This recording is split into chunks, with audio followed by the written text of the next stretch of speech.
Hello everyone, सबैलाई स्वागत छ मेरो मिनी ब्लगमा। आज चाहिँ म चाहिँ काने पोखरी चासोक ताङनाममा आइरहेको छु। हाम्रो लिम्बूको चासोक ताङनाम भन्छ है। 6 महिनामा उधौली उभौली पनि भन्छ, देख्न सक्नुहुन्छ है बच्चाहरू क्युट। मलाई चाहिँ लिम्बू भएर आफ्नो धेरै संस्कृति लिम्बूको धेरै मनपर्छ। मलाई चाहिँ च्याब्रुङहरू पनि एकदम नाच्न मन लाग्छ। म चाहिँ आज आएको छु यता, देख्न सक्नुहुन्छ। भनेको त्यो वैशाखमा बाली नाली लाएर साउनमा हामीले अनिकाल भगाएर खेदाएर गर्दाखेरि हामीले यो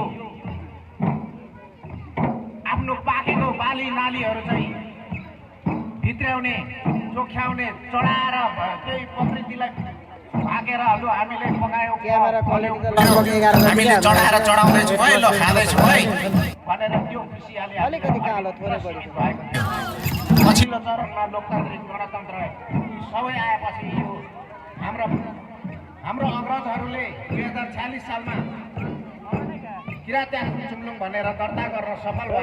यता चाहिँ सेकुवा है, सेकुवा चटपटेदेखि लिएर तोङ्बाहरूको सबै पाउँदो रहेछ। कोलाई तोङ्बा मनपर्छ भन्नुलाई। अनि हामी चाहिँ यहाँनिर नास्ता खाने ठाउँमा एकछिन आएको थियौँ। यता चाहिँ सुँगुर काटिरहेको थियो। पहिला चाहिँ यसरी काटेको थिएन, यहीचोटि देखेको मैले चाहिँ जस मेला जस्तो यस्तै लागेको, तर सानो सानो थियो। दुईतिर सुँगुरहरू काटिराख्नु थियो। यता भक्का पसलहरू पनि है, भक्का आलु चप कोलाई मनपर्छ भन्नुहोला। यहाँ चाहिँ मासु काटिराख्नु भएको छ है।